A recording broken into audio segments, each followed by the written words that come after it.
तो नमस्कार जी सभी को।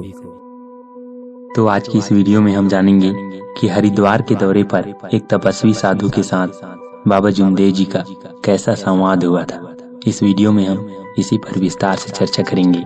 तो देखिए, महान त्यागी बाबा जुमदेव जी ने अपने परिवार के दुख दूर करने के लिए एक सन्यासी के मंत्र द्वारा अत्यंत कठिन विधि, साधना एवं त्याग कर एक भगवान की कृपा प्राप्त की। इस महान कृपा को तत्व शब्द नियम के माध्यम से बाबा ने निस्वार्थ निष्काम भाव से लोगों के दुख दूर कर उन्हें सुख समाधानी देने के लिए बिना मूल्य के सेवकों को सौंप दी। बाबा का दृढ़ निश्चय, सत्यनिष्ठा और ईमानदारी से मानव सेवा के कार्य से प्रभावित होकर भगवान ने भी उन्हें बहुत अच्छा योग दिया। उनका पुत्र महादेव, जिसको मनो के नाम से जानते हैं, उनको मेरिट स्कॉलरशिप मिलकर विदेश पढ़ने जाने का अवसर प्राप्त हुआ। यह भगवान की बहुत बड़ी कृपा हुई।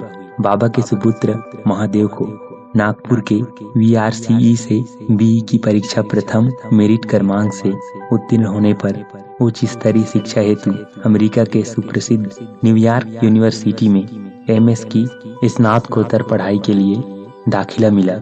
इसी सिलसिले में जनवरी 1970 में महादेव को छोड़ने के लिए बाबा जुमदेव जी वाराणसी बाई एवं अपने कुछ रिश्तेदारों के साथ दिल्ली गए थे।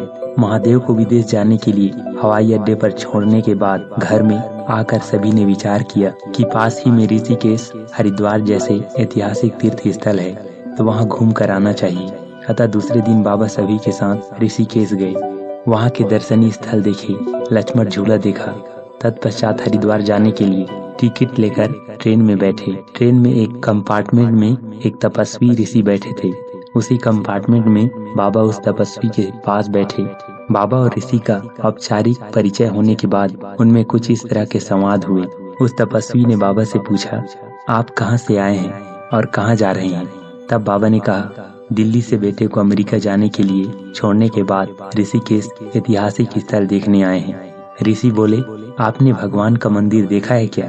फिर बाबा बोले, आपने बहुत अच्छा प्रश्न पूछा महात्मा जी। हमने यहाँ के सभी मंदिर देखे, मानव निर्मित कला देखी, लेकिन किसी भी मंदिर में नमस्कार नहीं किया, क्योंकि सिर्फ निर्जीव मूर्तियां दिखी, भगवान नहीं दिखा। यह सुनकर ऋषि बोले, आपको ऐसा नहीं करना चाहिए था। फिर बाबा बोले, इस देश की लोकवाणी क्या है यह मैं नहीं जानता, लेकिन जो लोग परमेश्वर से संबंधित होते हैं उन्हें ऐसा लगता है कि मंदिर में प्रणाम न करने से परमेश्वर का अपमान होता है। इसलिए मैंने मंदिरों में प्रणाम न करने से परमेश्वर का अपमान किया है।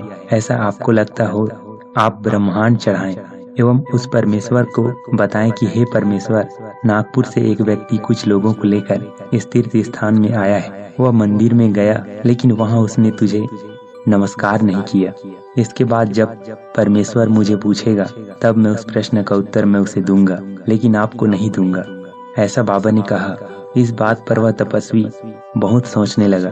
फिर बाबा ने उसे एक प्रश्न पूछा, महात्मा जी, इस देश की एक लोकवाणी है, मान्यता है कि तपस्वी लोगों को उनकी साधना के दौरान भगवान उन्हें खाने की थाली परोसते हैं। बाद में वह खाना खाते हैं। भगवान ही उनका सब काम पूरा करता है, क्योंकि तपस्या करते समय वह खाना नहीं पका सकता और खाना खाए बगैर कोई जिंदा नहीं रह सकता।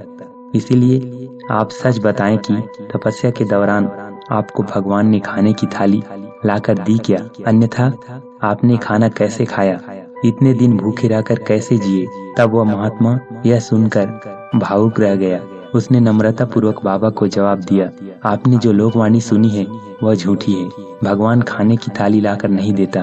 तपस्वी लोगों के दर्शनार्थ जो लोग आश्रम में आते हैं, उन्हें हम कहते हैं कि 5-10 हजार देने से भगवान उनकी मनोकामनाएं पूरी करेगा, ऐसा आशीर्वाद देते हैं। इस तरह 30 साल में करोड़ों रुपए कमाए, बहुत सारा धन पाया, लेकिन इतनी तपस्या के बावजूद भगवान देखने को नहीं मिला, उसे प्राप्त नहीं कर सका मैं। ऐसा ऋषि ने बाबा को बताया। ऐसी वार्तालाप के दौरान तपस्वी बहुत सोचने लगा तथा वह बाबा के कदमों में बैठ गया। उसने बाबा के पैर पकड़े और कहा, आप धन्य हैं, आपके जैसा एक भी तपस्वी मैंने अपने जीवन में नहीं देखा। मैं हिंदी भाषी ब्राह्मण होकर ग्रेजुएट हूँ और पिछले 30 वर्षों से परमेश्वर की प्राप्ति के लिए पहाड़ों पर जाकर ऋषिकेश, हरिद्वार जैसे तीर्थ स्थल तथा हिमालय में जाकर आराधना कर रहा हूँ, लेकिन मुझे अभी तक परमेश्वर प्राप्ति नहीं हुई। लेकिन आज तक मैंने हरिद्वार से कन्याकुमारी तक बहुत से ऋषि मुनि और महात्मा देखे, लेकिन आपके ध्येय का एक भी तपस्वी नहीं मिला। इतिहास में कालिदास एक महात्मा ऋषि मुनि हो गए, उनकी भी यही धारणा थी। तुलसीदास जी ने भी यही कहा है कि पत्थर पूजे भगवान मिले तो मैं पूजूं पहाड़। उसी तरह पोथी पढ़ जग मुआ, पंडित भया न कोय, ढाई अक्षर प्रेम का पढ़े सो पंडित होए। फिर तपस्वी साधु बाबा से कहा, आप परमेश्वर को जानते हैं, आप मुझे भगवान कहाँ है यह दिखाएं, मैं आपका दास बन के रहूंगा।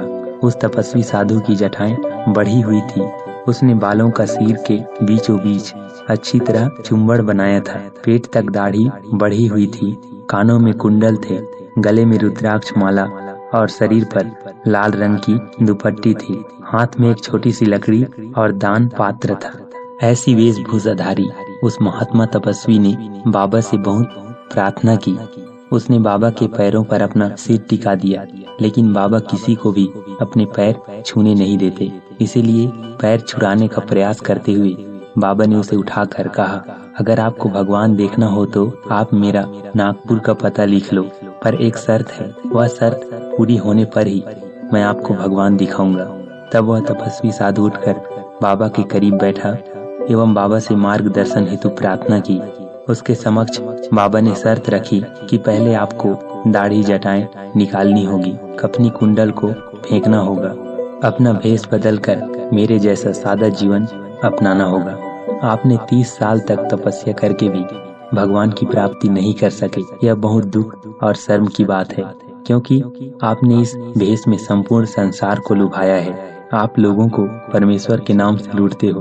आप 30 साल के तपस्वी होकर परमेश्वर के नाम पर अंधे हो, तो यह पूरी दुनिया अंधी है, ऐसा मैं समझता हूँ।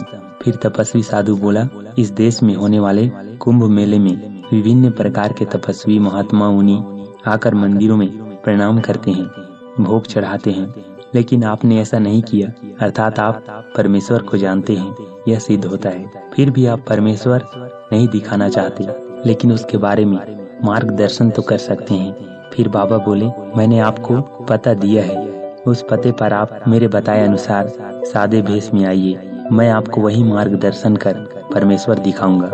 यह चर्चा करते करते हरिद्वार आया। हरिद्वार में सब लोग डिब्बे से उतरे। उस महात्मा ने बाबा का पता लिख लिया था। बाबा का कहना है कि आज तक वह महात्मा साधु उनसे मिलने नहीं आया, इसलिए बाबा अपने मार्गदर्शन में सेवकों से कहते हैं कि ऐसे मतलबी एवं ढोंगी साधुओं से सतर्क रहना चाहिए तथा अंधश्रद्धा, पुराने विचार एवं पुरानी भावनाओं को त्याग कर तत्व शब्द नियम का पालन करना चाहिए। तो आशा करता हूँ आप सभी सेवक सेविका समझ गए होंगे कि हरिद्वार के दौरे पर एक तपस्वी साधु के साथ बाबा जुमदेव जी का कैसा संवाद हुआ था। तो इस वीडियो में बस इतना ही। अगर इस वीडियो से आपको कुछ सीख मिला हो तो वीडियो को लाइक करें और ज़्यादा से ज़्यादा शेयर करें। और अगर आप चाहते हैं इसी तरह आपको परमात्मा से रिलेटेड नए नए वीडियो देखने और सुनने को मिलते रहे तो मेरे YouTube चैनल को सब्सक्राइब करके बेल आइकन को प्रेस करें। धन्यवाद।